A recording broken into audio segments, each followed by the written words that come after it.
આ રાજ્યની અંદર 25-27 વર્ષથી ભાજપાની સરકાર છે, એટલે કે ડબલ એન્જિનની સરકાર છે.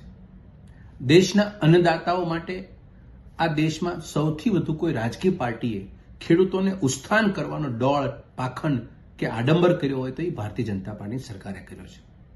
2016ની અંદર આ દેશનો એક અન્નદાતા સાંભળે એમ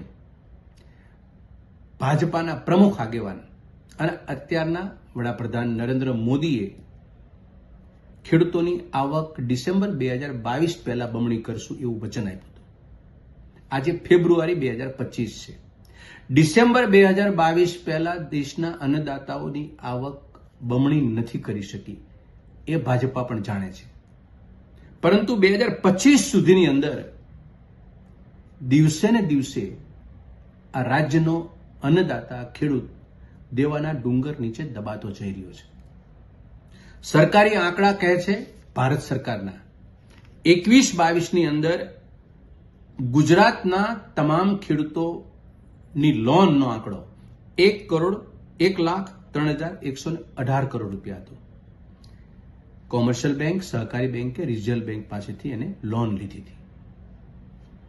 2022-23ની અંદર આ આંકડો વધીને 1,20,530 થયો અને 2023-24ની અંદર એ આંકડો વધીને 1,41,160 થયો, એટલે કે 20,630 કરોડ રૂપિયાની લોન એક વર્ષમાં વધુ આ રાજ્યના ખેડૂતોએ લીધી.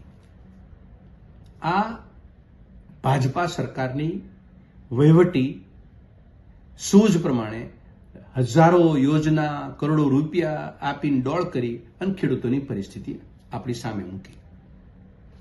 બીજી બાબત, આ રાજ્યની અંદર કે દેશમાં જે સહકારી ક્ષેત્રને લગતી જે પ્રવૃત્તિ કરે છે, વેપાર ધંધો કરે છે, એમાં એગ્રીકલ્ચર ઇનપુટ્સ હોય કે એગ્રીકલ્ચર સાધનો હોય, ચાહે નાફેડ છે, ચાહે ગુજકો માસોલ છે, ચાહે ઇફકો છે કે સહકારી ક્ષેત્રની બેંકોનું માળખું હોય, આ તમામનો મુખ્ય ઉદ્દેશ સરકારી રાહે ખેતી, ખેડૂત અને ગામડાને ઉત્થાન કરવા માટેનો છે.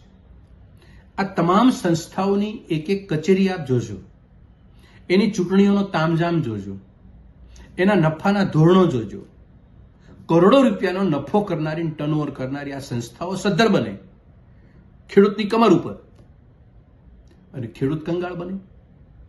એવો તો કયો વહીવટ ને કેવો વહીવટ આ ભાજપાની ડબલ એન્જિનની સરકાર કરે છે કે ખેડૂતોની આવક 6 વર્ષમાં બમણી તો ન કરી શકે, પણ દેવા નીચે, ડુંગર નીચે દેવાના ખેડૂતો દબાઈ ગયેલા રહે. આ વાત સહજ સમજવા જેવી છે. આમાં રોકેટ સાયન્સ છોડવાની જરૂર નથી સમજવા માટે. સીધી વાત છે એક જ લીટીની કે આ રાષ્ટ્રની અંદર ખેતી પ્રધાન દેશમાં ગામડું, ખેતી કે ખેડૂતમાં આ ભાજપાની ડબલ એન્જિનની સરકારને કોઈ રસ નથી. એનું આ સીધું પરિણામ છે.